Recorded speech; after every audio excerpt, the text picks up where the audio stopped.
За би Монгол Улсын харьцаг өсгөрөөдөө байна. За алдрын спорт хорооны үндэсний өвхийн дугууланд одоо энэ тамирчид, залуучууд хичээлж байна.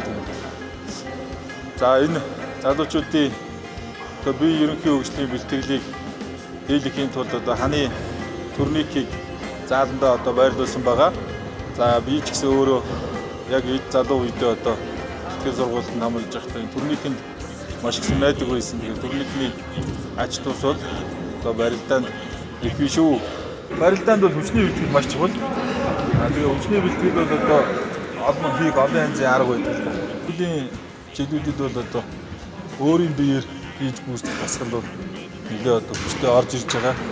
Тэгээд энэ дасгалуудыг бол ихэвчлэн турникэн дээр хийж одоо гүйцэтгэх боломжтой. За яг үндсэн барилт бол ийм байгаа шүү дээ, тий. За сүнэгээр энэ шуу, энэ нурууны өргөн булчин гэсэн гарч. Ингэж барьж байгаа сүнээх юм бол энэ гарын хоёр талгад шуу, бас энэ нурууны өргөн булчин хэвлийн тохиол. За өөр дүүгээ харуулаа барьдаг. Ингэх юм бол яг энэ цэвэр хоёр талгад тэгээд энэ гарын шуу турникэнд сунааснаар бол одоо гарын шууны биеэр шуу сайжрна. За бие одоо татах булчингууд сайжрах давуу талтай байгаа. Тэгээд шууны биеэр сайтай хүн бол одоо ингэж синжигний барьц авсан багтвал тэгээд нэлээд давуу талтай. Синжигний барьцыг бол одоо тэр баргийн алдахгүй гэсэн үг. За тэгээд өөрөө одоо биеийн татах хүч бол эхний хөдөлгөөн болгоно одоо шаарддаг. Гол хүчний одоо биенээс гарах хүчний үйлдэлүүд нэг. Ер нь барилтаа эхлээс дуус хүртэл бүх юм шууны биеэр байна.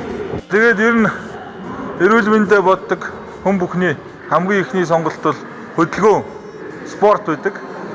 Тэгээ та бүхнийг Монгол хүч хавцад компани одоо турникийг захиалж одоо гэр орондоо за спорт зал танхимдаа байрлуулж одоо турникээр хичээллээрэ гэж уриалъя.